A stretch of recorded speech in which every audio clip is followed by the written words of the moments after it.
Well, looky here. You are listening to someone who is bold, authentic, diverse, unpredictable. Baby, I am unapologetically Ramon, and you have entered my zone, the QB zone, baby. Hello, somebody.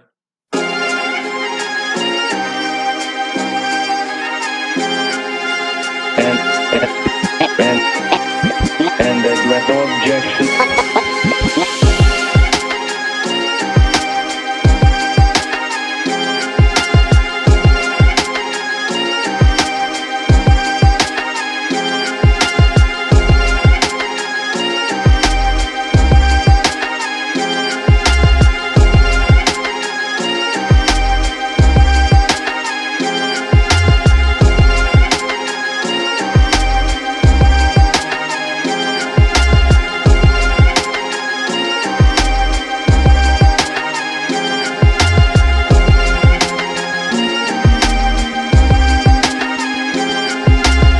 So, the first person to get this family affair episode started, I did not want to start this episode without having this person go up first.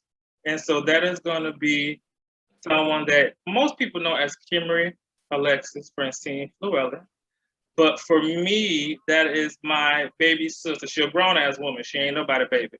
But that is my only and baby sister. So I'm very, very, very excited for y'all to meet this better half of mine. Kimmy, what's going on? Hey, how you doing, baby? Hanging in there, hanging in there. Listen, so I want you to, don't want you to be nervous. I want you to share whatever's on your heart. You know, act like ain't no recording. You know, neither one of us got any sense. What's the recording gonna stop? Huh? Listen, there you go, somebody. Hello. Listen, so we know that we were not raised together. You were raised by our mom. I was the only child for 9 years. And it's so funny because I remember I wanted a brother so bad. That's what I was thinking in my head. I wanted a brother so bad. When I found out she was pregnant, I didn't want her to be pregnant at all. I wanted to stay the only child, let's be honest. So, so found out she was pregnant, wanted to be a boy. And back in them times, people really didn't care about finding out the gender. You just found out whenever the baby came out. So I remember being at Granny house and got the phone call and they said it was a girl. I just remember putting a whole tantrum because I wanted to be a boy. Fast forward to me meeting you, and I was like, this adorable baby with this curly hair. Because when you were first born, and you came from the hospital, you was at Auntie Shirley's house. And I remember I would always come over there, you'd be laying on the couch, and when you would cry, I would sing to you. And I just remember having this bond with this little curly haired baby from that moment. And then fast forward, you know, because from some years went by because, you know, you was in Tallahassee, I was in Melbourne. And I remember the first time meeting you since you were born, I never forget it. Me and Granny came to Tallahassee and we went to Popeyes. And you kept trying to feed me your food.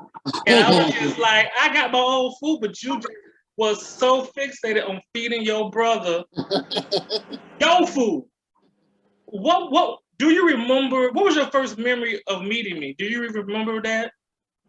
Okay, so if you want to be honest, yes, I really remember you. I made you mad because I did something in your room one day. Okay. And I don't remember what I was doing, but I know Granny told me don't go in there, and you told me don't go in your room before you left to go wherever you was going.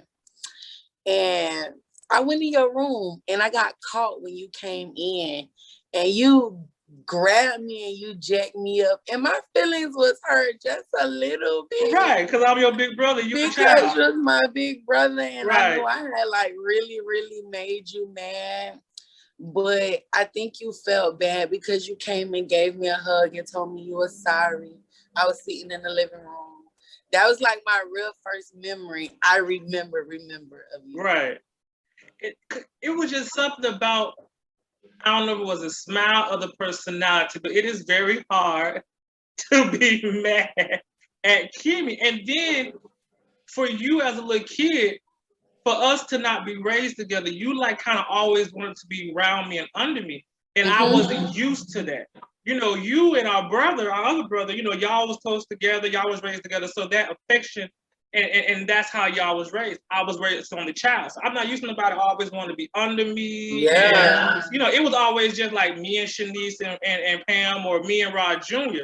And we didn't interact with it like that. So, but it was hard because that rubbed off on you. Like somebody really loves you and takes to you and always want to be around you, although it drives you crazy. And I knew that since we were now, you know, Ray ain't stupid now. So, you know, I knew since we were raised separately and differently, although I couldn't quite understand, I could only help but wonder, well, is he upset with me? Like, I live with mommy and he's here. Like, I don't know, like, because, and now that you're saying, hey, I wasn't really used to that. I didn't know if you were like just more closed off from us because you felt like you were different from us, or I don't know. I sympathize with it. And, you know, it's kind of the reason that I have made a few decisions that I have made, because in times it's just like I feel everything is a lie. I don't know, because, you know, originally at first, we didn't know you were our brother. Correct. When what happened was, one day we were at our cousin's house and she had just had baby Pam. Deshaun. She had just had her first baby. We were sitting around. Now, earlier that day, Granny and Mama was back and forth in the kitchen. And at the time I was a kid, so I didn't understand jokes. Right. I didn't understand jokingly playing, or I didn't understand none of that. I just would always remember Mama saying, that ain't my child, that's your child. Now I hear Granny saying, that ain't, you know, but it was playfully. So, you know. We didn't know that as kids. Right. Yeah. So we're sitting at Pam's house and she wanted to tell it, she was like, Auntie, I was in labor for ba-da-da. How long were you in labor? So they started with D'Anthony, and she was like 3 and some hours or something. They got to me, and it was like 13 hours or something. And she said Ramon. Now, I was sitting there, listen, you know how your heart about to drop? It's like, doom. This is the moment of truth right now. This is the moment of truth right now. Right? She responded that it was like 3 hours and like 38 or 28 minutes with you or something. And I looked at her and I was like, well, damn, this is our brother. Right.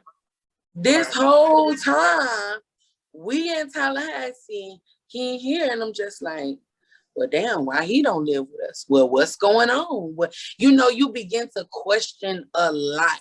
That mentally does something to you, because it's like, okay, the whole time we're being raised as it's us, but that's not how it is. Right. It's another one of us somewhere. You know what I'm saying? And we conceal like that due to, you know, how far it was, and you was in track and you was doing different stuff, and I was very just off the wall and wasn't trying to hear nothing nobody had to say at that time. So you wasn't always like that. I wasn't, but I can assure you that a lot of things that you slowly find out getting older, you know, you find out it's not true. Right, because the person who you're being told this about a person, and then it's like your entire existence of what you knew was a lie. And so you kind of wonder where I come from, what's the truth, what's this and the third. So trust me, I get it. I will say for me, I was never mad at you or our brother because y'all lived with her, because I made the decision to live with Granny. What it was is that there were times where I felt like y'all got treated better.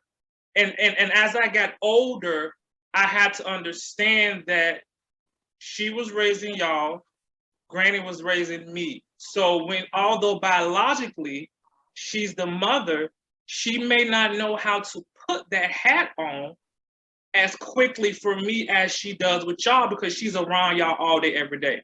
It took a while for me to understand that. It doesn't necessarily justify it or make it better, but I think as I got older, I started to accept it. As far as the reason why I chose to stay with Granny, I don't know if anyone ever told you kind of how that all happened. We don't, things like this are not talked about, they're just In the Black family. These are not talked about in our families, we just don't deal with them. Or I just don't deal with them. But let me say this. So when Mama was with your father, it wasn't the happiest time for me. Okay. To be honest, it was a very traumatizing time for me. I was never comfortable to tell you why, because if at any point you were to have a relationship with your father, I wanted you to have a relationship on your own. I didn't want it to taint what my experience was with him. So I will share that part of the story off this recording. Like, I just don't feel comfortable sharing that part. But I will say this. It was a very traumatizing time for me. And Granny found out where we were living. You were still in Mama's belly. And I was supposed to come to Brevard County for just a summer vacation. And I'll go ahead and tell it. So one day I was changing in my room. I've always had the same room at Granny's house. And I thought I had shut the door all the way. And I was changing clothes. Granny, when she get this feeling in her spirit, she got to go searching and find. Yeah, she do. She most definitely does. Yes. So she felt like, she told me later on, she felt like something wasn't right. Well, I thought I closed the door all the way. Apparently I left a little crack. And so when I changed clothes, I was changing clothes and my back was facing her.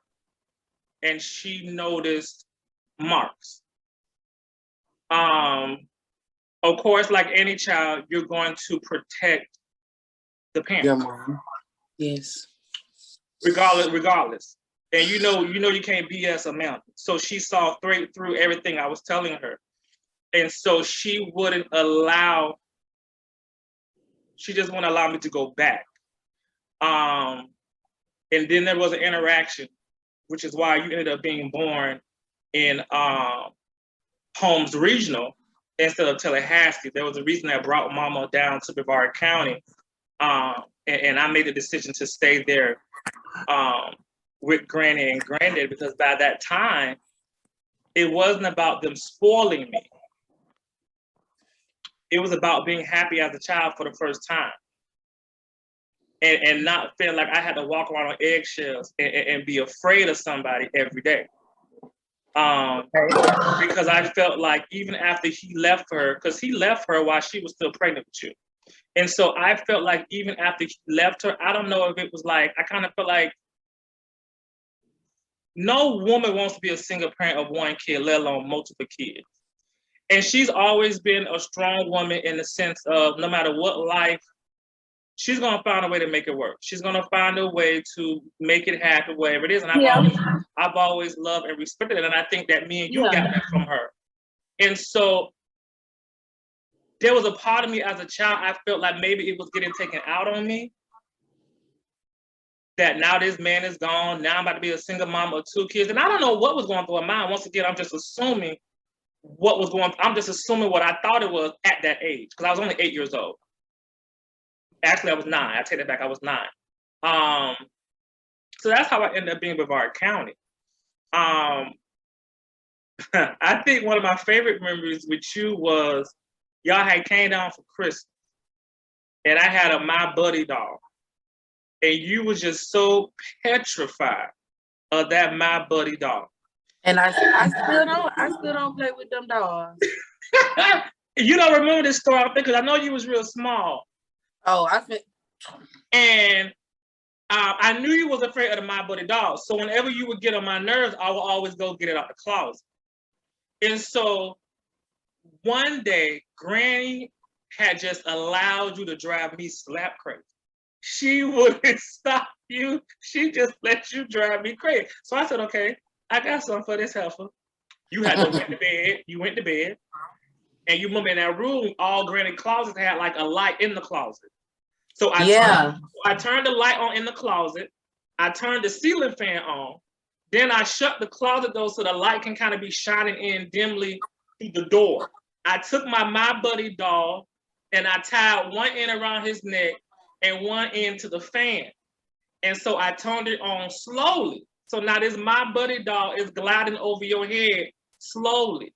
And you're knocked out, so you don't notice, you're asleep. So I woke you up. I made some kind of noise or whatever I did to wake you up. And baby, when you saw that doll swinging around your head, you was crying so loud. Did Granny whoop you? Did Granny whoop you? No. So what she did was, you know, their room was on the other side of the house.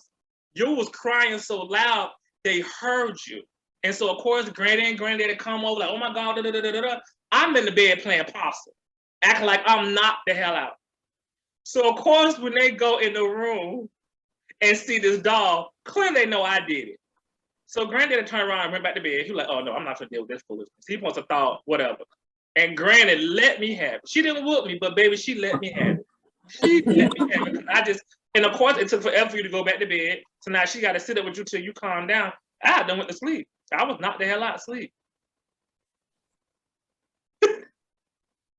Horrible. That's why I be looking at my closet before I go to bed at nighttime. They can My Buddy doll in there. Make sure you close the doors at night. What was it that you feel like made us so close? Because for us to be 9 years apart, we have so much in common. We get along well. What was it from your perspective that you just felt like you just want to be close to your brother, your older brother? Well, not your older, but you know. I mean, like, why not? I mean, we're siblings.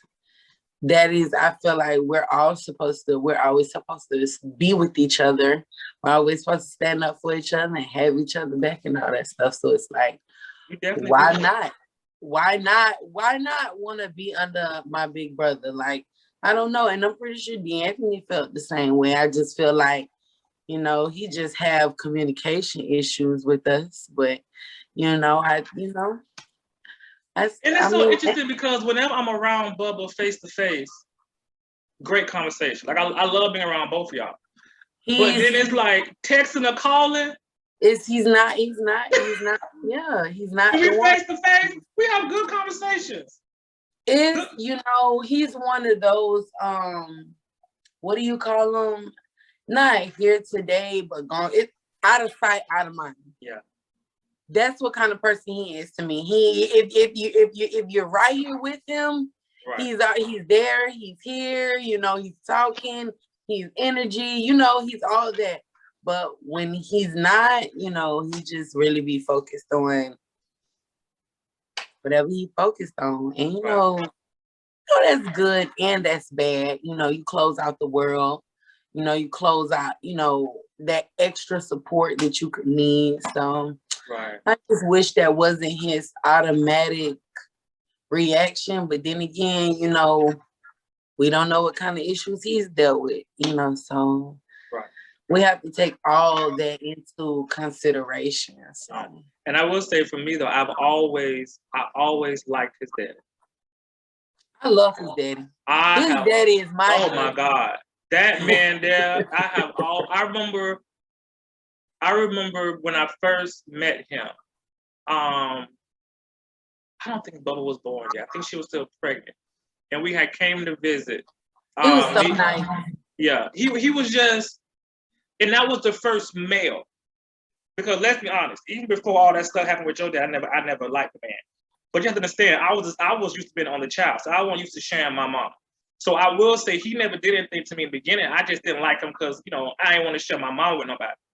And so it wasn't too many boyfriends that she had that I liked or wanted to be around. I really, really liked that man. He was nice to all of us. He wanted to be that father figure. Because I was older, my conversations with him was different than he would have with y'all. I remember when y'all being little kids, me walking around and being introduced to people while y'all was at daycare, whatever. Because you was what, 2 years old? Bubba was a newborn. I remember his mom. She was always a sweet lady. I always felt like she was a sweet lady. I just really liked her. I really liked her. He comes home. He comes home in like 3 years. I told Mama she need to take her ass back to him.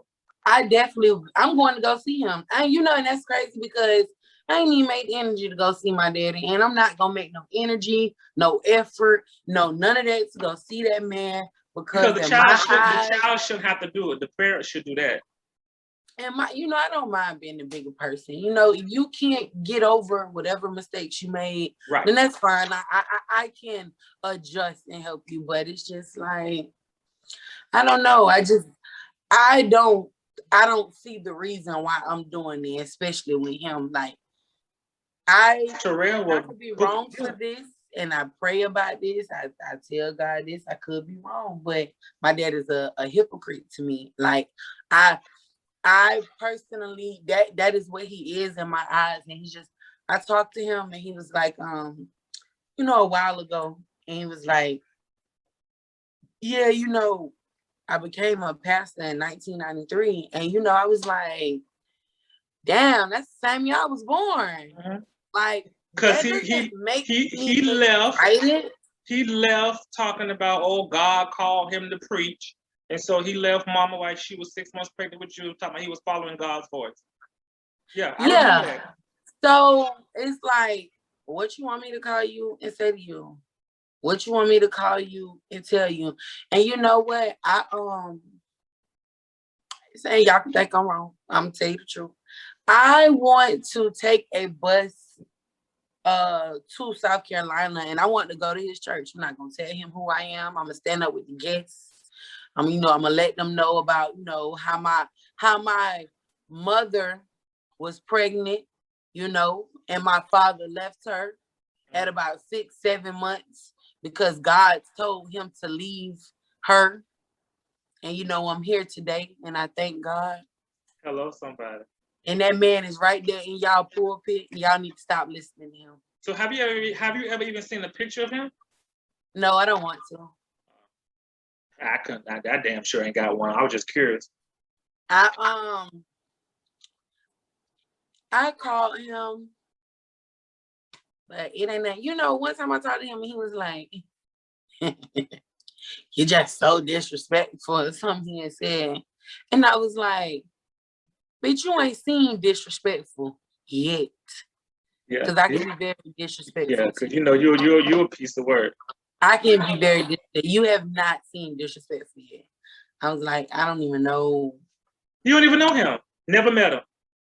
Literally never met this man day in your life. You know what? I'm doing really good without him, man. I told him that. So, my mom had her faults. You know what I'm saying? We all got faults, yeah.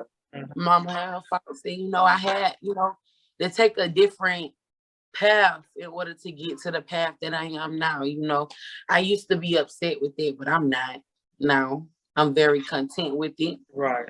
I do understand that, it's in ways I kind of feel like God just wanted me to kind of go ahead and grow up a little more. And I honestly accept that because, I needed that. You know what I'm saying? I needed that. And, for your journey, yeah. What you were saying earlier about catching the backlash I think Mom hated my guts teenage days. Like, Mom hated me. Like, I know she did. I didn't look like my daddy, but I know every time you see me, I know that's what you thought about. And he done left you here.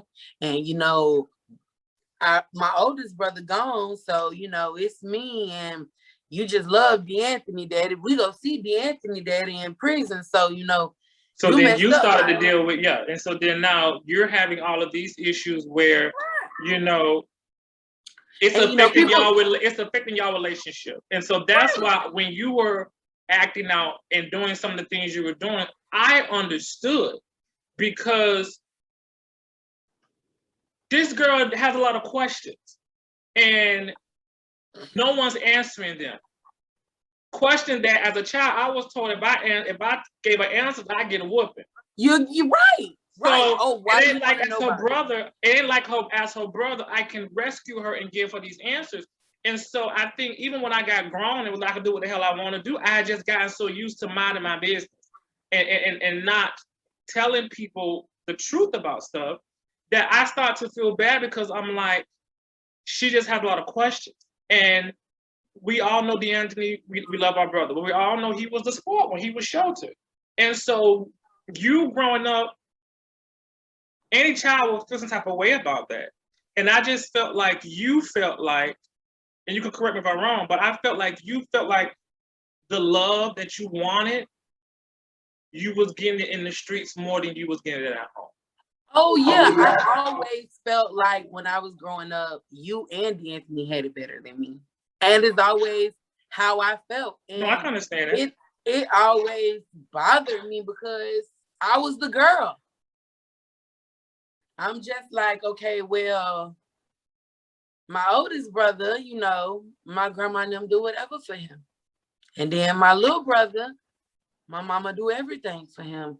And it's like, I used to purposely feel like mommy used to sit around and wait for me to do something just so she could take something away from me. I don't know what I did. I did something one year. I want to say I caught an attitude or something. And she was like, oh, I'd rather you, she was like, I'd rather you have a better attitude than all A's or something like that she had said to me. And I was supposed to be in the iPod Touch that Christmas. And you know, she went and got my thing and she went and took it back to the store. And you know, some people might say I'm wrong. You know, I was 15 years old. And you know, when I had turned 50, in that moment, I said to myself, I'm not doing this shit no more. I'm not doing this no more.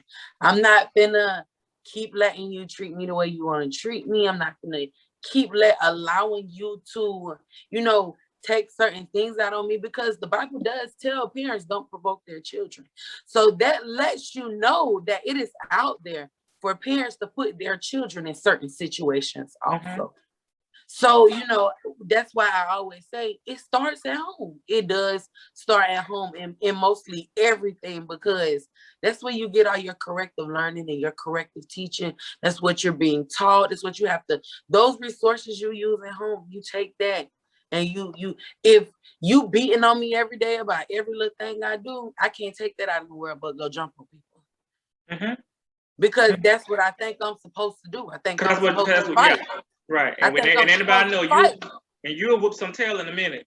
And you know what I'm saying, right? So that's why I'm just like, you know, all that stuff plays a role. And then it's like, okay, well, I'm on the phone with D'Anthony Daddy, and right I know getting raised by my granddaddy. Where the fuck is my, and you know what else? I told mama when she sent me to CCYS at 14. I don't know if anybody ever told you this, but you know, I tried to tell her that, you know, that the pastor. I know that situation. Yeah. You don't have to talk about it, but yeah, I know what you're talking about. I tried to tell her about it. Her response to me was, what did he want with me when he had a wife? Now I'm 14 now. I don't got no reason to come and tell you, you know, no lies as far as nothing like that. You know, so when I finally decided to make the official decision for myself that I just wasn't going to listen to my mom anymore, I promise you there were plenty scenarios that brought me up, plenty of situations that brought me up into that decision. It was several things that had already occurred before I was just like, you know what? if this is how easy it is to raise a kid, I can learn this and do this myself. Right. Now, I was wrong for turning to, the way that I was, raised. But like you said, I got more respect out of them. Yeah. You were searching for more, and you found more respect and love in the streets. And I 100% understood it as a child. And I think that's why when I would, get told that, she doing this, she doing that, I will have these conversations with Grant. I said, Grant, this is why. Because at the end of the day, what do you expect this child to do? It is not as simple to say, I'm the parent, do as I say. We thrive off of emotions. We thrive off of what we're seeing. And so a lot of times parents do stuff and they think that because they provided a roof, because it's food in the refrigerator, that's all they got to do is parent. But if you're damaging and breaking your child mentally and emotionally, and it may not be intentional, I honestly don't think that it was intentional. I just don't think that the right tools were in place. I feel like she did the best she could. Even when it came to, yes, we have issues with her when it comes to accountability and apologizing. Yes. But I think that once again, you cannot, and I learned this as I got older, we cannot put expectations on people when they don't have the tools to meet those expectations. And that is very correct. That is very correct. And so that's what has allowed me to love her always unconditionally, always be there in her corner, and no matter what happens, I'm never gonna not be there for you. Because can't name person in this family say they've ever heard me talk bad about that woman. Oh, and not name person. And I dare you to say something. And when I say you, I ain't talking about you, but I dare somebody else to say something about her. Oh yeah, and I baby fully understand that. I fully understand that because I genuinely did not play. I do not play by my mama. I do not. It's, regardless of whatever we was going through. Like, you remember D'Anthony slapped that girl glasses off her face because she said to my mama? Yeah. We have always been like that. I slammed the door. I slammed the door in the whole face at school because she called my mama B. I'm all the way in Brevard County. And that's my point. We have always been like that about mama. Yeah. We've always been that way about her. We love her. I think all of us have genuinely understand.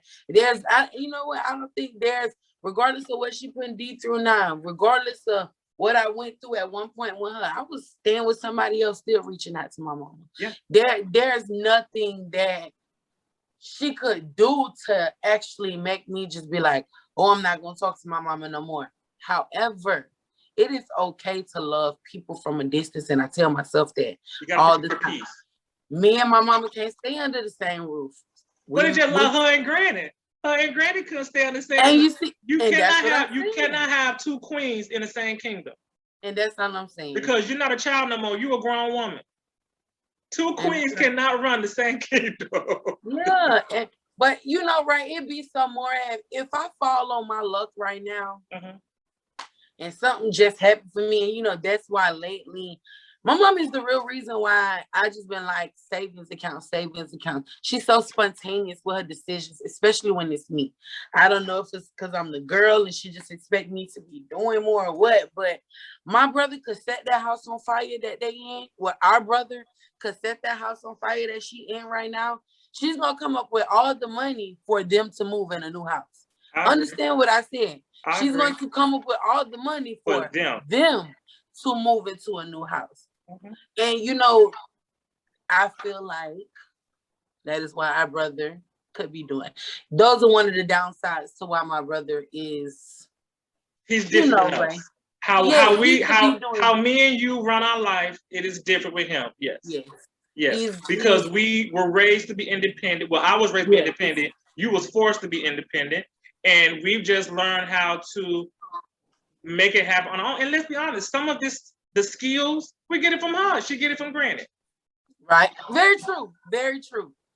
And I be trying to be funny sometimes because mama be like, well, that's his dad's side of the family. And I be like, lady, don't do that because you raising him and you can do it at the end. And you know what? Right. I think he just be playing dumb with us. I really do. Anthony. Yes. Yeah. I think he really played crazy with us. I think the boy has a lot of sense, Ramon. But he I'm so knows that serious. he has somebody who can step in and listen, play the game. I don't blame her. A person go, yeah.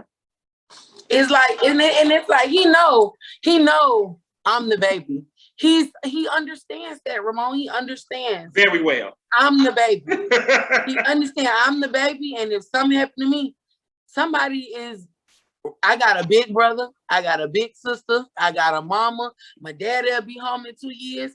And he knows some shit go down. Both of us will be there for him. Everybody's going to be there for him. Yeah.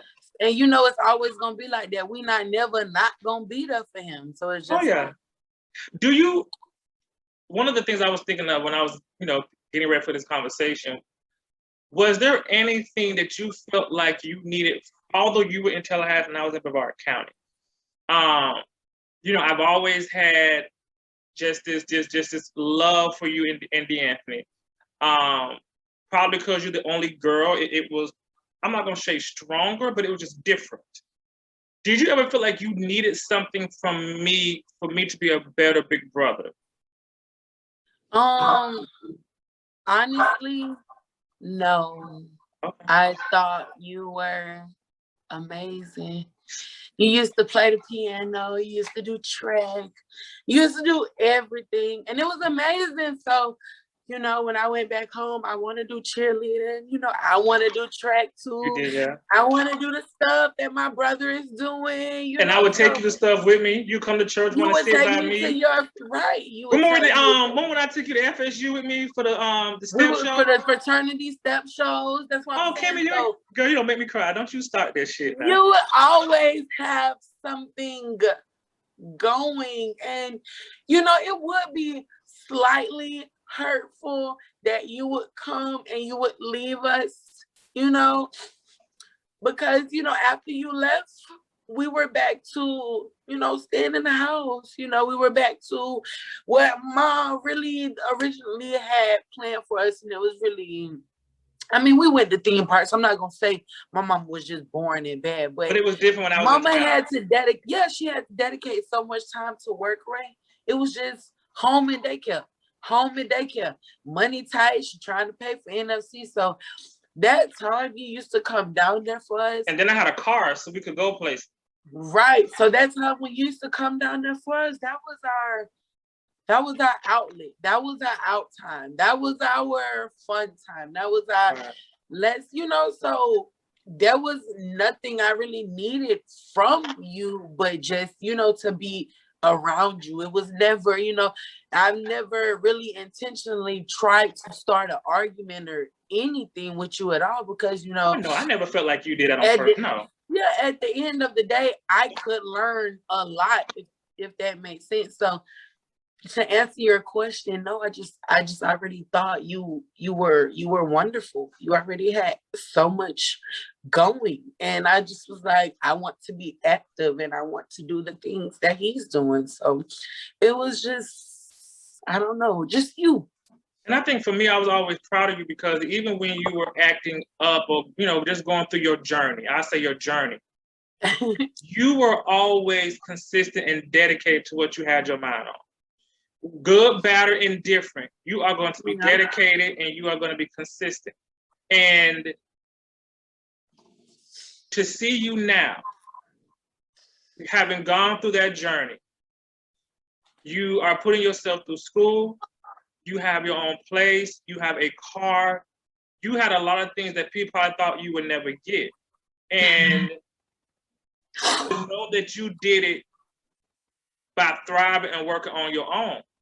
And it's just amazing, just being a big brother to see, because I've always believed in you.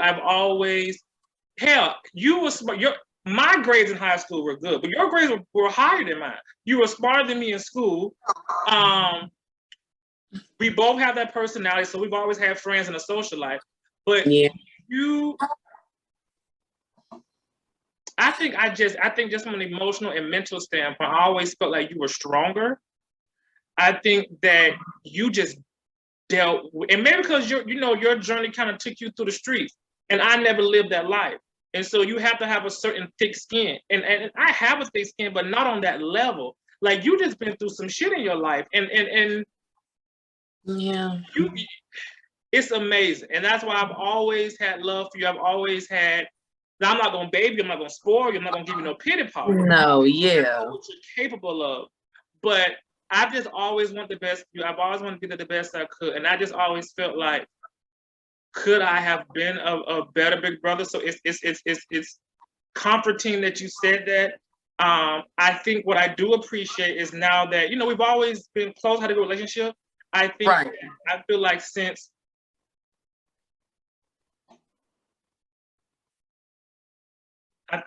Granny is gone, that me and you have gotten a lot closer. Mm-hmm.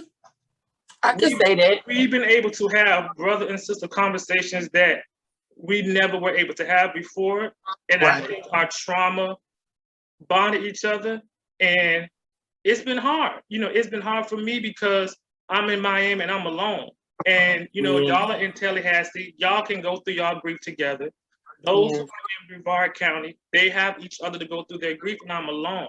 So the time that you have checked on me, and you never could have told me that my little sister, and it's just amazing how God is. You could have never told my little sister going to be calling me, giving me advice, saying things to me that make me feel better. I mean, we could talk shit and laugh all day long. That's always there. But when we've had some real talk conversations where you have really said some inspiring and emotion and just enriching things for me, and it's been amazing. I definitely have really appreciated that. We've both been through a lot. Our hearts and our minds, me and you both have been through a lot. And I think that also allows us to relate on just a different level. And yeah, I can reason with that. Yes, I agree with you on that. Yeah. What's something you want to do that you haven't done yet? What is one of your goals? Because first of all, before we get to that, talk all about the hair. Because let me tell y'all, those who are watching and listening to this girl has been, and I don't know where the talent come from, I don't know how it started, you can answer that question. But this girl has been so talented at doing hair. I think at least, 14, 15, if not younger, because I remember the times when you used to braid my hair. You was always doing everybody here in the neighborhood. And everybody used to tell her, you need to get your own shop. You need to get your license. You need to get. And, you know, once again, your journey went a different direction. But now you're full circle because you have started this whole business. And let me just go back and say, not only are you in school now to get, what is associates or a bachelor's? My associates. But you already went and got your license stuff. For hair. Yes, I'm licensed in hair. You did it on your own. And let's talk about the fact that, because I can talk about you all day long. Let's talk about the fact that your ass just got straight A's the last semester. Like, I beat multiple levels. I had proud I am of you, but talk about the hair. Was that something you did as therapy? Was it something you did because it was, like, how did you even get started in that? Okay. So believe it or not, one day we used to stay on the south side, and Mama would always say, Kimmy, get in my hair and play in my hair so I can go to sleep. Yes. Brush my hair so I can go to sleep, all kind of stuff. And Ray, she used to get in my head and play in my head and braid in my head too. And I remember asking her, do I start with 3 strands or do I start with 2? And she said, well, if you're trying to do a braid, you need 3. So I think I got cussed out twice, Ray, for tangling up Mama hair. One day though, Ray, she had went to sleep and I put 6 braids in her head. And she was like, Kimmy, what? My head feel kind of tight right now. I was like, Mommy, I braided your hair. And she was like, oh, look at you. So I was like, okay, well, I've learned how to braid. Fast forward around when I'm leaving my mom's house, I need a way to eat. Make a living. Right. So I'm doing the hood hair. I mean, everybody. Like every time you turn on, you're doing everybody hair. I'm doing everybody hair. I'm getting paid. This is how I'm making a living after I leave my mom's house. So I get caught up in the work cycle for about 3 years. And I started working at Greenwise last year. And Greenwise let me go because they said that it was something on my background check, which is probably a battery charge. During my journey, you know. Correct. So they let me go. And you know, Ray, my last fight has been like 3-4 years ago. Yeah. So I tell myself. And let's be clear, your last fight has been 3-4 years ago, but your last time in trouble with the law has been a long time ago. Yes, Yeah. yes. I have not, you know, Right. none of that good stuff. I've been, you know, on a good route. Absolutely. But Ray, you know, I say, okay, I'm not doing this no more. I'm not clocking in for nobody. Nobody else is determining my future. I can't do this work business. You know, I'm just tired of this because I made one mistake or decision or whatever, not, I'm gonna end up paying for this decision for the rest of my life if I keep going this route, applying for jobs instead of trying to, you know, unfortunately, do myself. Mm-hmm. So, brother, September 2020, I make a vow to myself, I'm not going back to work for anybody, that I'm going to do hair and I'm going to go full throttle with this thing. And you know what I said? I said, God, if this is really meant for me to do, hello, I want this to take off. And look what it's done. I sell wigs. I braid that you wigs. make it that you make yourself. Yes, I am making wigs. I do braided wig, and I'm working on this right now. Hold on. I'm working on this knotless wig right here. I'm going to call her Skittles once everything is done with her. Oh. Show y'all a little sneak peek of my baby. Oh, there we go. Oh. Very exotic. That's and nice. She's 42 inches long. Mm-hmm. She's still in the process of being braided. I have about a half a head to go. Yes, very nice and clean, neat parts. This is your stuff is all. I was telling you that the other day. Your parts, and those are other wigs you made.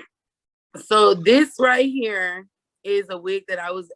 This wig right here is a wig that I was experimenting on.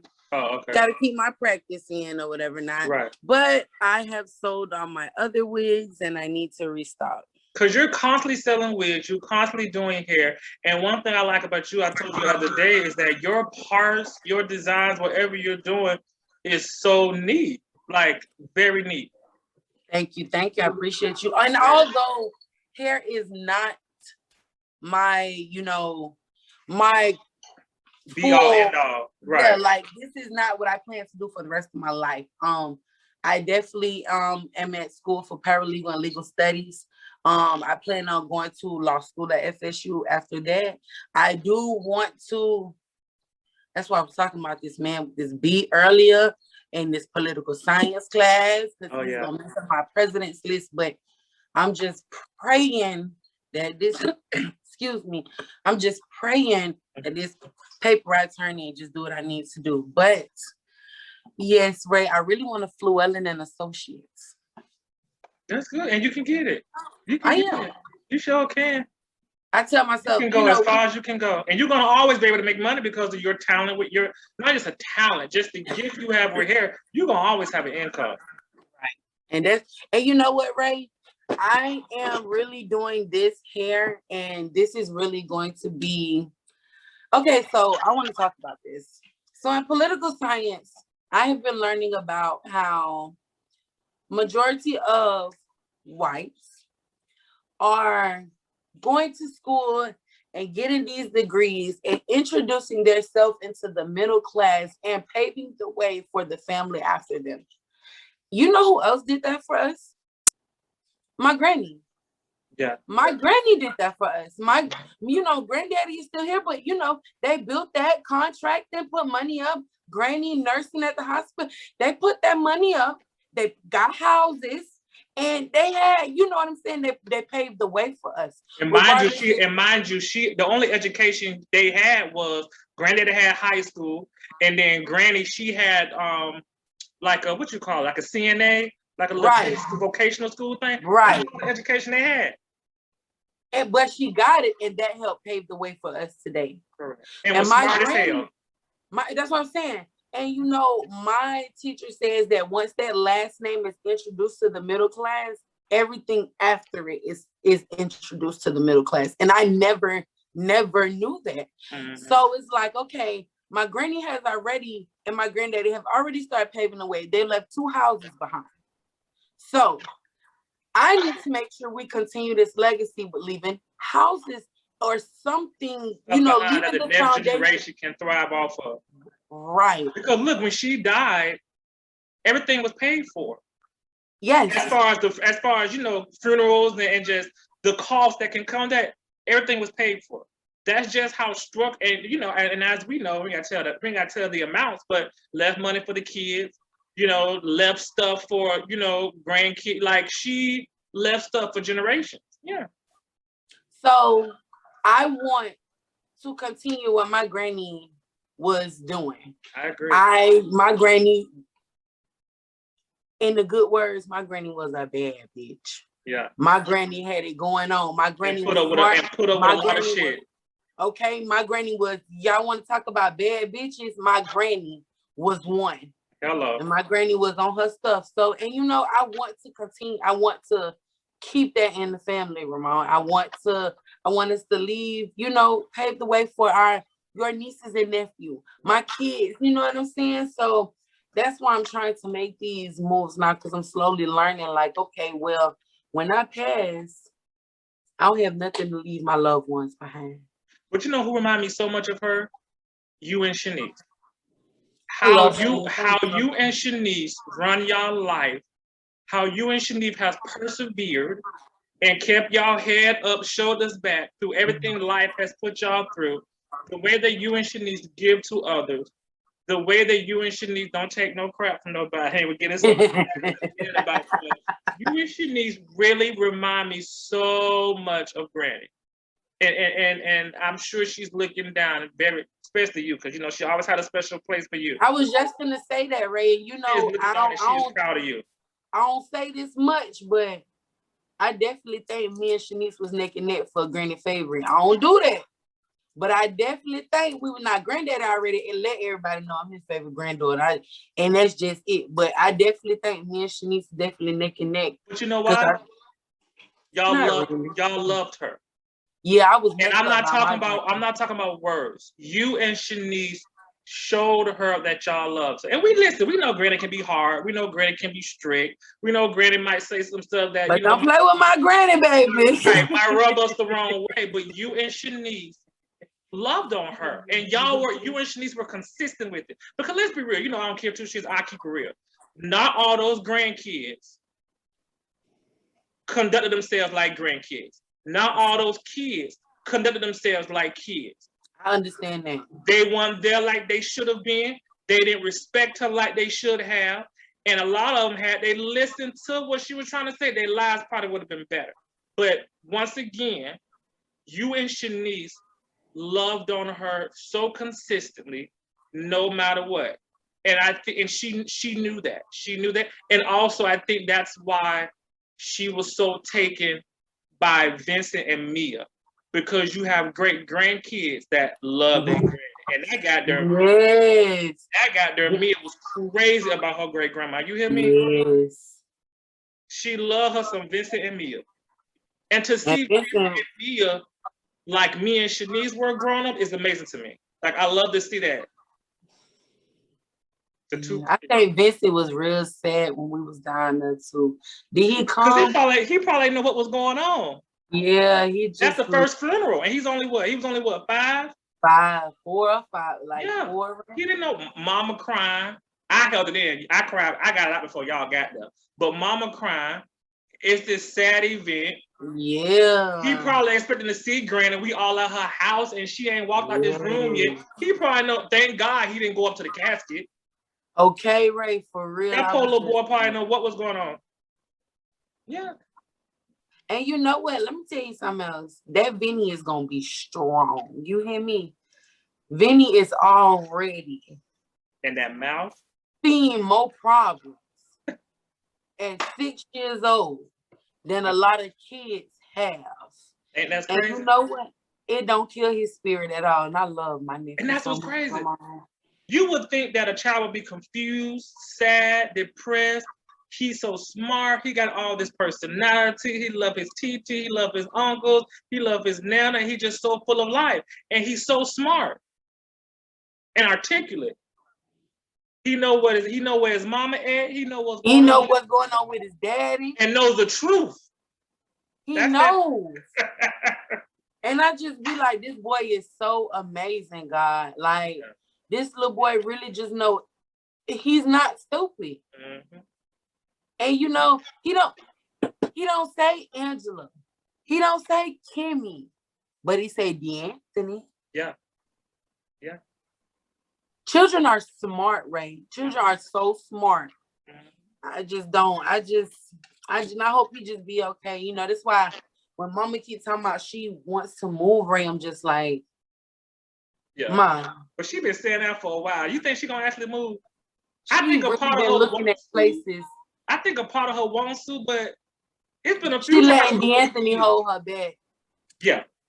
Because had he not had that baby, or had he went to the police academy and went on with his life, she probably would go somewhere. Yeah. She'll be gone.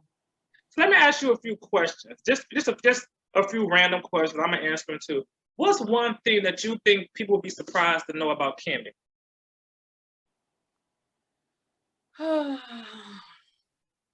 One thing to be surprised about me. I really am a nice person. Oh, I know people look at me and probably think I'm like really mean, or people have heard stuff about me that can, make you look at me as, oh, she's mean, or oh, she's aggressive, or you just don't take different crap. You don't take but I promise you, I am a really nice person. Ray, I would give you the shirt off my back. I agree. I'm a really caring person. I think for me, it would probably be, I don't like people as much as people think I do. Like, I love being a social person. I love interacting with people. I love people, don't get me wrong. But I don't think people realize, or maybe I should say it this way, I don't think people realize how much I enjoy being by myself. How much I enjoy alone. Okay. Let me say it that way. I don't think people know how much I really enjoy being by myself, and I'm so content being by myself. Being by yourself, right. I understand that. And honestly, I think we get that from Mama and Granny. She loves it. She's so at peace being by herself. She is very at peace, just relaxing. But I mean, you're talking about someone who's been through a lot, who's had to work so hard for X amount of money. So I get it. But that woman loved for a long time. Let me see. Do you have any insecurities? Do I have any insecurities? Yes. What's one? There's one you feel like sharing. I want to cut off my boobies. Baby, you see our mama, them, and you ain't had no kids, Kim. Why is your titties so big? And you ain't had no kids. But you know what I'm trying to figure out? It must, I don't know, it must have skipped me, because like it was grandma had big boobies, and then granny was little. Right. And then Mama had big boobies. I was supposed to be little. I don't understand what happened. I think those went to the other female cousins. Clearly. They done wrapped up on them things over there. Everybody got them. That is so funny. For me, I would probably say, you know what? Growing up, an insecurity was height. Growing up, because all of my friends, everybody was always taller. And so I just felt like I could walk into a room and be looked over and be invisible. And so that's one of the reasons why just this personality I've always had. And, I always make sure because people enjoy it. It makes them laugh, but I've always felt like this is going to make me stand out, because I'm always probably going to be the shortest one in the room. I understand that. This is what's going to help me stand out. And then it just became, I just enjoy having all this personality.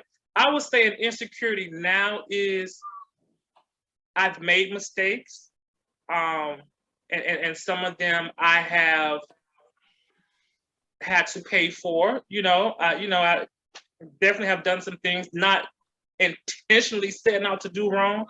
I think the thing about me and you is that when we are faced with something, we're gonna do what we got to do to make it happen or to resolve it. And at times, I had to make the best decisions when I've been in desperate situations. And so I think that just my insecurity with that and not letting it define me Okay. I think that would be one of my insecurities now that I'm better with. Like, it's not as bad as it used to be. But yeah, at times that would creep up on me. Okay. Let me see what else. This is the last one. If they were to turn your life story into a movie, who would you want to play it? If my life story could be turned into a movie, who would I want? Now I want somebody strong, black, soulful, good hair, beautiful tone and shape. I'm thinking, you know this girl on okay, so I got two people. Okay. So my first one would be that really pretty black girl named Lupe. She played in Us. Oh, Lupita. Her. Yes. Okay. Okay. My second one would be somebody told me I look like her. I don't really think I look like her, but I think she's a good actor. Tika something. Ooh. Those two. Ooh, those are two good choices. I love them. Really two good choices. For me, I would say, okay, did you ever see the movie 21 Bridges with Chadwick? It was one of Chadwick Boseman's last movies. Oh, no. Did you ever see the movie, let me see. Chadwick Boseman did the Jesse Owens movie, the track movie. No, I haven't seen that. Oh, Jesus. Okay, so his name is Stephen James, or Stephen James. Okay, let me look him up real quick. Yeah, his first name is Stephan. Ste. You said PP? Phan. And his last name is James. Okay, bet. Let me know. Oh, he handsome too. Okay. Oh, He's from Canada. Okay. Yeah. I will want him. I would want him to play you. Yes. He's handsome. He's Canadian. You know what? Can I ask you a question? Mm-hmm. These Canadian rappers are really coming up. Do you have anybody an idea who you think is like helping pave the way for them? I think that when you have people like Drake and Justin Bieber who come from Canada, and they've always, one thing about Drake and Justin Bieber, they've always brought on rappers who we don't know, but that they really rock with. And they end up becoming big. Like, look at The Weeknd now. No one knew who The Weeknd was. He was just a little featured artist on one of Drake's songs from whatever album that was years ago. And now look who he is now. So I think when people from their hometown is bringing them on, you know, it's kind of like you make it big, but don't forget where you come from. Right. And I feel that. What other questions you want to ask me? Not really. Let's come in. What are you writing another book? So writing, no, but I've written. So by the time this episode airs, so I have 2 books that I'm releasing next month. Next month for us is March, but by the time this episode, not March. What's next month? May. May, yes. But by the time this episode airs, the 2 books will be out. But yeah, I do have 2 books that I'm coming out with. Okay, that's and then even by the time there's another book I wrote. This one it's my first full-length book. And it's about Greek life. It's about fraternities and some of my experiences and other people that I know. I've taken them and put it into one good old juicy book. And so that seems really like a nice idea. That's nice. So I actually wrote these books. I actually wrote this one years ago. One of the 2 books that I'm releasing in May. And like I said, by the time this airs, it already been past May. But one of them I'd already written years ago too. But one book, it's going to be interesting when you read it. I can't wait to hear people's perspective because it's all about my journey. You know, 2019 and 2020 were very hard for obvious reasons, what one of the reasons were. But there were also some other things that I'd gone through in 2019 and 2020. Some things I hadn't shared, some things from like my 20s and childhood. So it's really a book about my journey. And just where I was at with the journey, and it's all from a poetic standpoint. That's beautiful. So I'm excited about that one. But yeah, I definitely got these 2 books coming. So is that book is like more like inspiration, more biography? I mean bibliography, like I would say a poetic, but I would say a poetic biography that is inspiring because I don't okay. just talk about the negative moments. I really give you a full glimpse of my journey. And so you see me on the other end. So you're going to have those poems that talk about the inspiration that I had to pull on, the inspiration that I had to depend on to get me through these extremely dark moments. And then I have a lot of poems towards the end of the book that is very inspiring and uplifting, because that is where I'm at. You know, I've definitely had a lot of growth and healing over the last 2 years. And it's been amazing. It's not been perfect. Nothing in life is. Nothing in life. Good, and I've been embracing it. Okay, well, I'm mad happy for you, you know, and that's why I've always told you, like, Ray, like, when you ask me, is there something else that you can do for me? No, just keep being the brother that's, you know, striving, you know, just keep always doing something, keep yourself positive and all that other stuff. And I can guarantee you, if not both of us, one of us will follow the lead. And you know, that's crazy because I don't use us exactly, but when I'm in here, you know, preaching to the boys and telling them, you know, hey, y'all need to look out for each other. Hey, it's always gonna be y'all three, you know, over anybody. You know, I always tell them that because I felt like that with my brothers. You know, I wanted to be like that with my brothers. I wanted it to be me, Ramon, and D'Anthony. We all getting cussed out together. We all having fun together. You know, that's a bond that you build. So, you know, so when I could be around you, I probably came off as, let me go through his stuff. Oh no, I didn't think what my that. brother got. Let me be, you know, like just plundering, but it wasn't to annoy or you did nothing different than a little sister's supposed to do. That's what little sisters are supposed to do. I just wanted to see. Yeah, but listen, I have always loved you to the moon and back. You know, there's nothing I won't do for you. You have always shown just love and support for me. We can cuss each other out. And you know what's so funny though? You have that anger that you can express. But what I thought was so funny is that I can have a slick mouth, but I like when it comes to like fresh or nasty stuff, and you get so uncomfortable with that, and that has always been funny to me. If anybody get to talking too nasty, the way you act is so funny. It's so funny to me. Like you a shark when it comes to everything else, but you start talking too fresh, too nasty, and Kimmy gets so uncomfortable. And I've always I just be like, because you know me and Mama mouth is filthy. Yeah, we know. I just be like, yeah, it's time to go, ain't it? This is the last day, I promise. And this is so funny to me. Do you remember when we was at Granny house for Thanksgiving and our crazy mama gonna tell D'Anthony to ask Granny what an orgasm was? No, not really. But what was her answer? You didn't remember? You must have been high.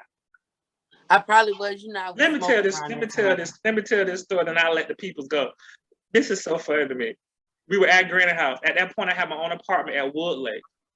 And you came down, you had a little boyfriend with you at the time, and I liked the dude, he was cool. And so you brought him with you. You and Mama stayed at Granny house, and the boyfriend and Bubba stayed with me. We came to Granny house the next day for Thanksgiving before we went to, you know, Auntie Shirley and Pam and them house. And Granny was in the kitchen cooking. This is in the morning time. Uncle Lon was on the back porch. Mama always instigating some foolishness to get people to cut up. Yes. Tell D'Anthony to ask Granny what an orgasm was. And I remember looking for my keys, like, I got to get the hell up out of here. I'm not going to play this with you. You were so embarrassed because, you know, your little boyfriend was there. You were just like, oh, my God, Mama, really? And then I remember Uncle Lon peeking his head around the corner, looked like he about to die. Like, I know this little boy did this, ask Granny this crap. Of course, Granny, being who she is, entertained it and said, go get a dictionary. I said, Granny, don't feed into that crap. How the boy gonna learn if y'all don't let him? You know how Granny is about learning. So she gonna feed into the bull crap. I believe it. Yeah, Anthony, go get the dictionary. Dictionary. Thank you. And he looks up the word and reads the meaning. And Granny says, two things she said. The first thing she said was, I knew it had to be something sexual because of how y'all reacted. The second part is what made me to this day bust out laughing. And it wasn't so much what she said that made me laugh. It was always Mama's reaction that made me want to fall on the floor laughing. It make it 10 times worse. Don't it make it worse? Granny said, Lord Jesus, forgive me for telling your business, Granny. She said, well, no wonder I didn't know what it was because I ain't never had one. And you know what, Ray? I hear her saying that now.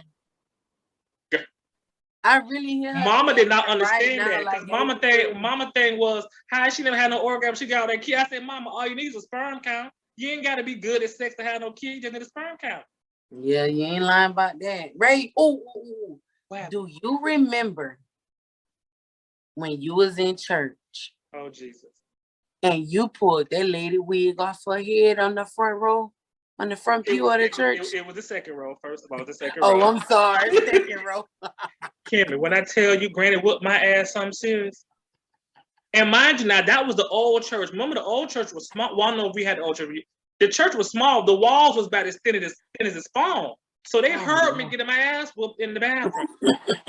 When I tell you that was a behind worth it, because to this day that story gives everybody laughter. Ray, you told me that, I was like, I reached over like this. You was like every minute of it. I was just this curious child. Whenever something come across my mind, I need to find out the answer right then. And it wasn't nothing but the devil, because why would the devil not put that in my head while we at home? Why would you put that thought in my head while we in church and the man up there preaching? And I just keep staring at her head, Boy, stop looking at me, turn around. I turn around, keep staring at her head, because I always want to know what her hair looked like under that wig. Because at home, it was always wrapped up. And I remember I said, and mind you now, you know how I am. She said, why you keep looking? I said, I'd have snatched that wig off your head. That's what I said to Granny, right? And she said, boy, I tear your butt up right there. So I faced forward, but that thought, it was just eating at me, Kim. It was just eating at me. All of a sudden, I took this right hand. I didn't take this one because she was sitting right here. You would have thought I would have took this hand. I took this hand, reached all the way across my little head, snatched it, and put it right in the aisle. You would have thought I put it on my lap or kept it in my hand. No, I just tossed it in the aisle. Listen, I know, Granny told you. Told me up something serious, baby. I don't even think I got dinner that day. She was so hot with me. Ray, listen. I go, She was pulling me down the aisle.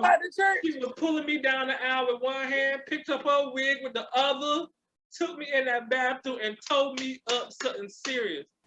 Ray. Listen, did y'all go back in church or y'all went home? You know Granny went home. Granny was embarrassed. Oh, and I got another whooping when we got home. I know you did. I know you did. I know you talking about, but it was worth it. It was worth it. It was just so, because look how we laughing to this day. How many times we done told this story to each other? To this day, I still die laughing. It was worth it. Listen, Ray, this is the question though. So what was under Granny wig? Just the stocking cap? The stocking cap, but you can see the color purple braids under it. Granny finna haunt me tonight for telling her business to these people. Okay, it's okay, because you know she's gonna visit me for that. Right there. Lord forgive me. You see her sitting right there. She okay? Oh, Ray, you know that little card they gave us at her right there in my car. Oh, for real? Yeah, I got mine. Yes, my granny go everywhere, baby. We thinking about where our next trip gonna be at. Listen, and I got my shirt. You still got the blue shirt? No, I left mine there. Remember, I was telling y'all I couldn't find mine. Well, I'm gonna have to get you another because I'm finna get me one made, but I want a turtleneck, not a turtleneck, a tank top. Yeah, I told mom that I couldn't find mine, and then she was like, she thought somebody else had it or something, and I was like, well, don't worry about it, cause I don't know. Hey, What you should have said something. When I make mine, I'm gonna get one made for you there. I didn't know that. Yeah, I'll get one made for you. I might get a little jacket. Yeah, so I'm doing this. You like my red? So I'm supposed to be wearing red for I'm doing a collage. I want to do a collage at the end of the year. It's gonna be 50 Shades of Red. I like that. So I've been just getting different little red styles, different little reds. I'm learning that there's like a red 1, a red 2, and a scarlet, and all this. That's good. You can learn about all that. Yeah, booming red. I'm like, oh wow, like. So I'm like, okay, well, I'm trying to get into these different, reds, so I can have me a nice little collage at the end of the year. That's good. But listen, you sitting at home all day. What you cooking for your man for dinner? Your man and your kids. You need to be in there cooking. I don't hear no pots going. Not at all. Kimaree, you need to go in there and fry some chicken and some yams and some greens. Your man come home from work and he hungry. No, me and Aaron have already talked. And that's why I love. And then you got a house full of men. I love Aaron. He's really understandable. I'm probably about to work on my my paper because this final paper is gonna count 200 points. We're not slacking. I don't want to have to beat you because you're behind on your homework. Yeah, so a lot of people gonna be mad. I texted him the other day and I was mad and I was like, I'm just finna drop out of school. I don't even want to do this no more. And he told my son, well, I love you and I'm just so sorry you feeling this way, but we can't let you do that because you leading the way for us. And I'm just like, why you just can't support me? I just said I'm tired. Yeah, we're gonna support you and stay your ass in school. If you tired, go take a nap. Like Auntie Shirley used to tell us, go take a Tylenol and lay down.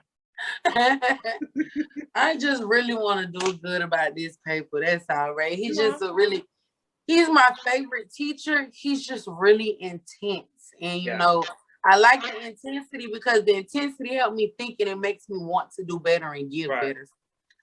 But you're doing it. You're doing it. You're very self-aware. You know what you need to do to accomplish your goals. You're doing it. Yeah. All this potential you've always had is just blossoming like a butterfly. Yeah. And I'm very proud of you. Love you to the moon and back. Yeah, I appreciate it. I love you too. I just needed, I guess, a different type of discipline. No, it makes sense. So, but all right, listen, I appreciate you for doing this. This would definitely be not the last time I have you on this podcast. You jump-started my season finale. This is the season finale. And you jump-started it real good. You listen. And what people don't realize is when we face-to-face, it is this time too. Maybe you need to do maybe we should turn this into like an episode. Listen, just me and you. Everybody else doing it, and we have a real vibe. Hello, somebody. Listen, we're gonna talk about that because me and you together is a good team. We keep it real. We're honest. Just take trips and let people hear our commentary.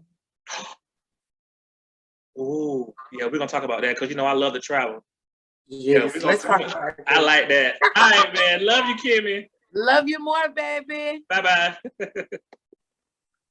So finishing up this season finale, dealing with family affair, I really did not, I feel like I could not do this one without someone who has been extremely important to my life.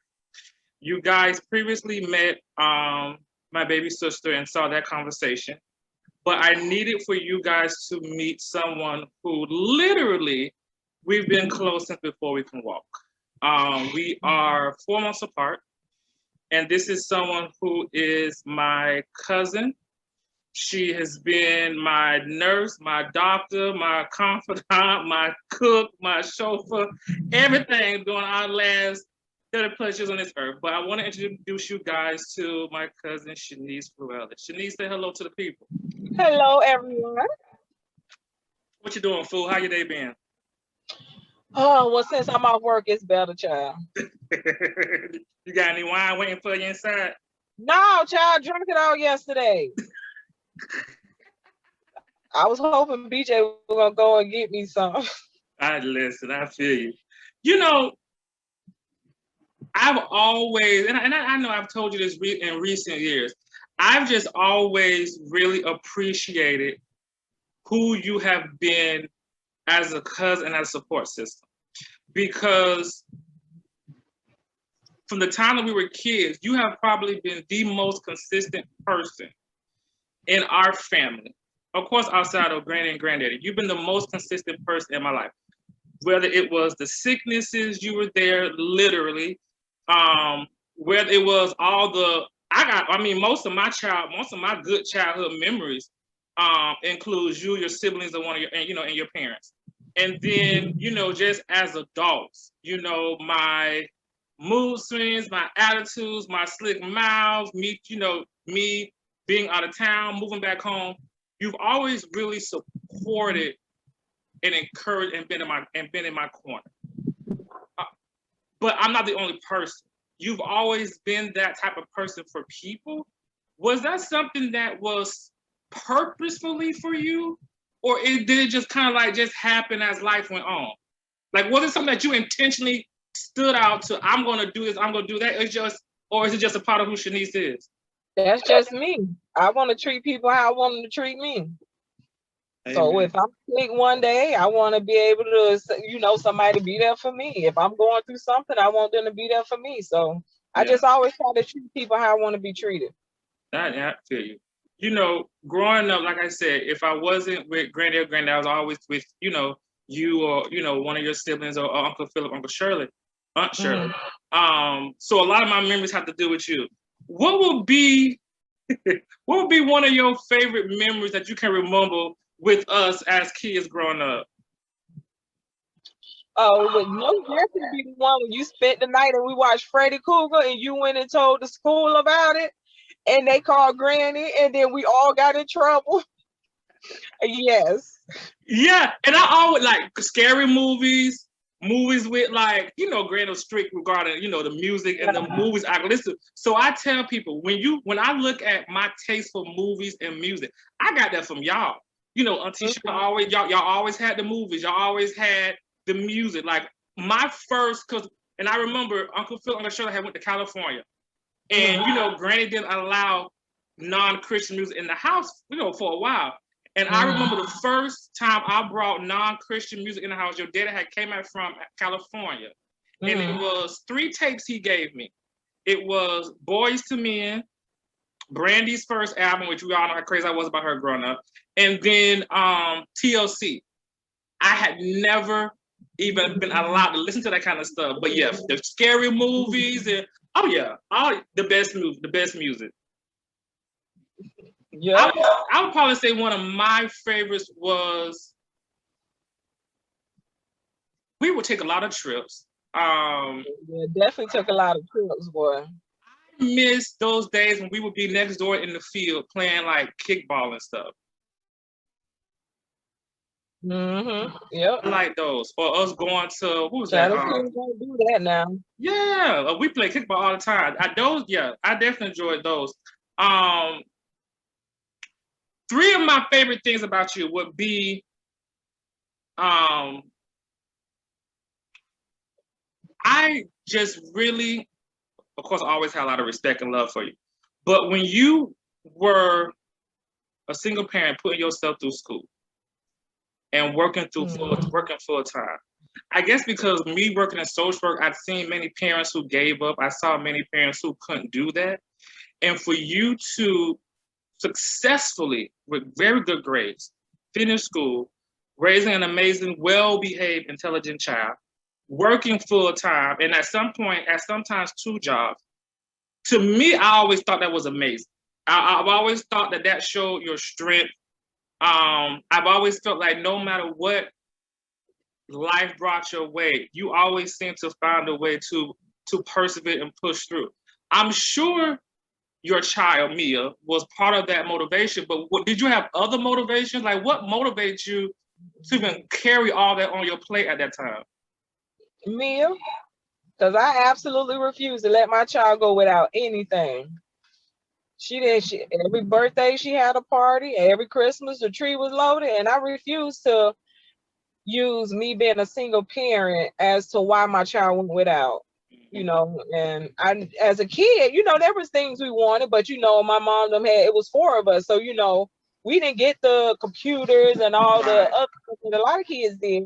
So yeah, no, if I had to work 2 jobs, I was gonna make sure my baby had birthdays, Christmas, Easter's, you name it. Right. And she did. Me never went without nothing, no holidays. Yeah, and you know, I'm crazy about that little girl, and I just remember when I'd come over and we watch movies, drink our little what them what they came out, them margaritas, them lime margaritas and stuff when they first came out.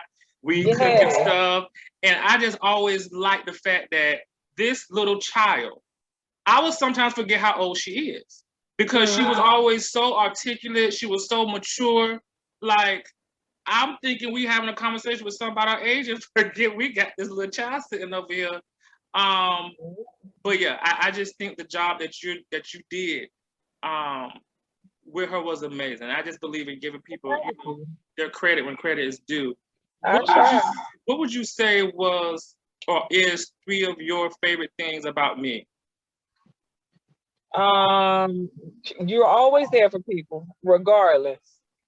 Like you said, you know, it might be a time where you need your distance, and the same thing like me, but we still pick back up. So you don't, if we had a difference, you didn't let that make you feel any type of way. And we've always, I like the fact that when you come in town, we link up, we go to dinner or somewhere. And you helped me through school a lot. You have no idea how much you helped me with my FAFSA, my paper. So I would, you listen. You my A1 since day one. Heck yeah. Seriously. Yes, Lord. If there was a movie about your life, who do you think you'd want to play you? Somebody famous? It could be famous or just anybody. Oh man, that's a good one. I think I'm gonna go with Sanaya. Okay. I like Sanaya. You know, a lot of people don't know this actor. You know actor Stephen James? He was in, okay, I would pick him. Yeah, I like him. I would pick him to do the movie of my life. I like him. Yeah, I like Sanaya. Yeah. I remember one of my favorite, funniest moments was, and I was texting you about it the other day, the first time, because I had already seen the movie by the time this happened. But when you first watched The Best Man, baby, that thing tickled the hell out of me. The way you was carrying on with Morris Chestnut walked in that restaurant. I'm trying to tell you. Listen. One of the things that I love, and you know it's routine for me to send you this text every Sunday. What was it, and at what point did you fall in love with cooking? Because first of all, and I'm not just saying it because, you know, I've had the food many times, but, you know, I'm crazy about you and Auntie Shirley cooking. But specifically your cooking, you know, I asked Shaneise, how do I cook this? Shaneise, how do I cook that? Like, it's like you're it's like you're a painter. And the kitchen is your canvas, and you end up creating art. I don't care what it is you cook. When did you fall in love with cooking? Listen, I've been cooking since I was 10, 11, and I've always loved to do it. Like I be telling me, like, girl, I've been frying chicken since I was your age. Hello, somebody. And I have always, even when I got older, in high school, I was still cooking stuff, and it's something I like to do. Yeah, yeah. And I mean, you would do it, and your cooking, it ain't like, oh, I'm just gonna go in here and make a little rice, a little chicken. No, like you go in there, you throw the hell down every freaking time. Yep, every Sunday I do like that. It's so bad now. I make my own burgers, my own wings. We do not eat out. Nope. And my favorite, I love when I was home last time, and you was telling me about the one time. I guess I had a lot going on, and you went and got BJ some doggone what, a KFC. Oh, Popeye, some restaurant. Oh, Popeyes. That thing had me laughing. Popeyes, yeah, honey. He don't do KFC no more. I know that's right. You know, I'm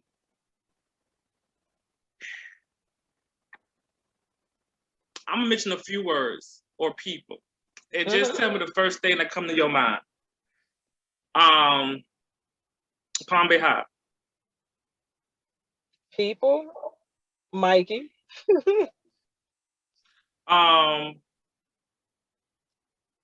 Basketball. Coach Gary. You said scary. Coach Gary. Oh yeah. Southwest. Middle school, junior high, whatever it was when you was there. Track. Yeah. First of all, this girl was good as hell, by the way. She run that goddamn 800 meters 2 times around and would be whooping everybody. But military.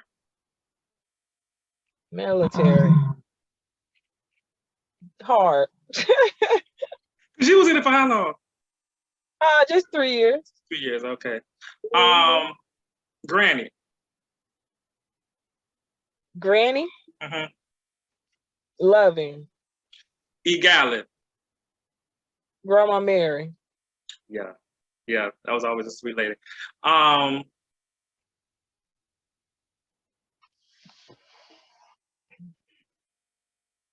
Daytona. Auntie Sam. How's she doing, by the way? She doing good. And ain't one of them a Popo? Her daughter a Popo? No, Coswella is a nurse practitioner. She married the sheriff in Tallahassee. They live in Tallahassee. Okay. I knew somebody was a Popo. Mia. Malky. You gonna do my friend like that? Yeah. That's my baby, but she Malky. Grandma had it. Amazing. Yes, Lord.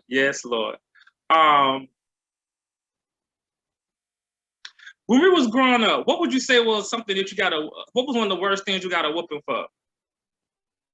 For stealing them $5 out my mama ass shoe.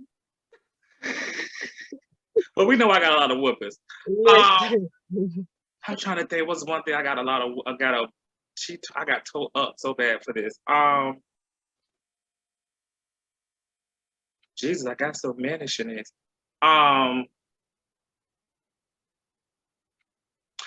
You heard the story about the one time I took her wig off in church? Yeah. Oh, okay. I remember one time. You remember Cross Barbershop? The old man used to clear everybody's hair back in there. So he used to have his shop over there on Palm Bay Road. And I remember Granny had took me to get my hair cut. And they was busy inside or whatever. So we get in the car and I guess she, was aggravated, had a long day, whatever it was. And she was complaining about having to wait so long. And before I know it, I fixed my mouth and said, I know you're not complaining all them times I went to the beauty parlor with you and you took all day.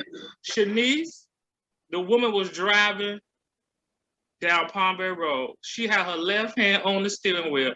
And when I tell you she slapped the S out of me with that right hand, she didn't even miss a beat. Just as sure as the words left my mouth, she slapped the hell out of me and kept on driving. Them kids don't know nothing about that now. Listen, now we know she was strict. We know sometimes she said but as I got older, I and sometimes she, that mouth kind of runs in the family. So we know sometimes she says stuff to rub people the wrong way. I think one of the things that was so fun to me, baby, I remember that time me and you was living with Granny, baby. She tried to give you a curfew. You remember when she called to try to get you? That was so fun to me. Shaneise was trying to have that was the last straw.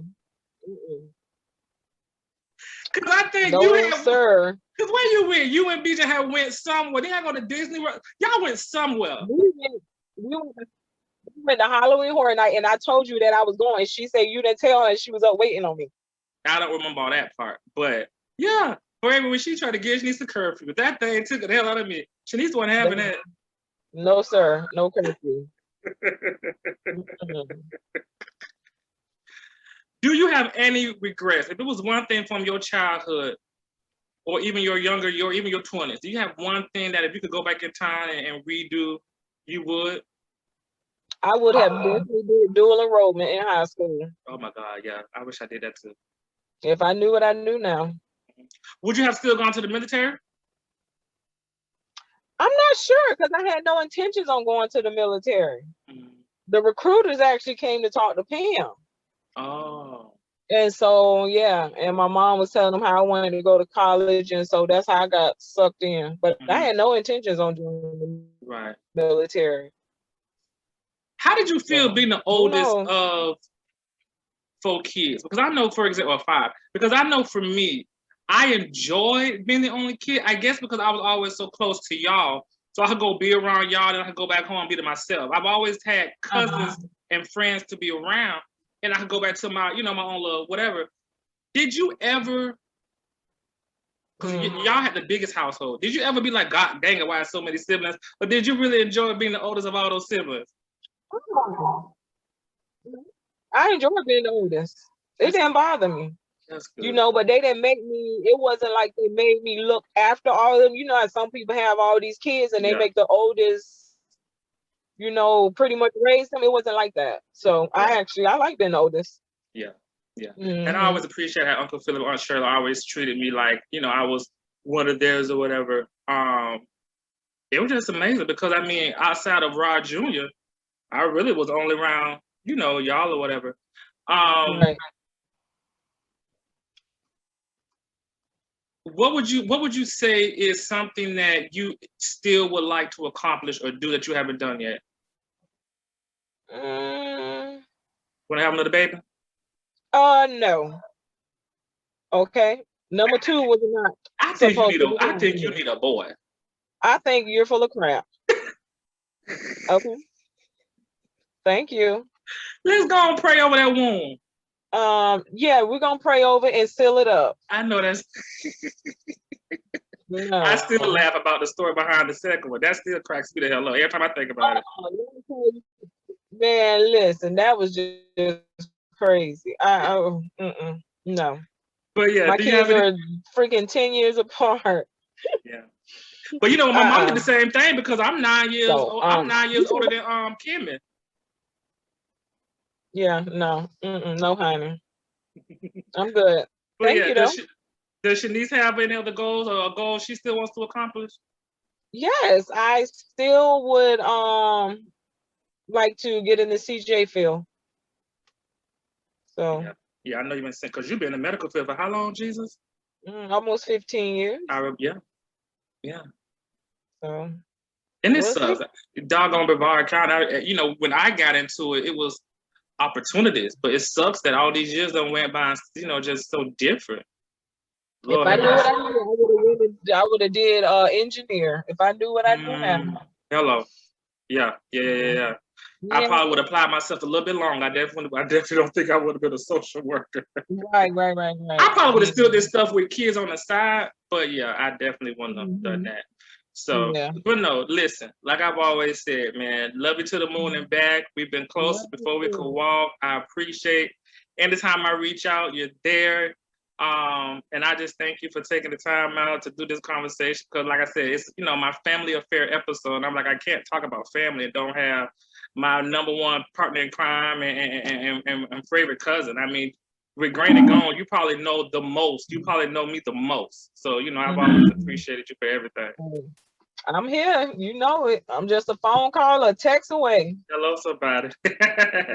All right, Shaneise, you take care. Tell my buddies I said hello. All right, I will. All right, thank you. Bye-bye. Bye. Well, that's it for the zone today. That's it for the zone for this season. You guys have supported the heck out of me, and I really appreciate it. It's been an amazing season to be a part of. It's been an amazing season to present to you all, and I hope you guys have thoroughly enjoyed it. And like I always say, we are officially shutting it down. But I can't leave you without a good thought. Gotta leave a good thought for the people. So until next time, I want you guys to remember this. And this is something that I came across sporadically at the right minute. And I always feel like God's timing is always perfect. But this is a thought that I want to leave you guys with until next time.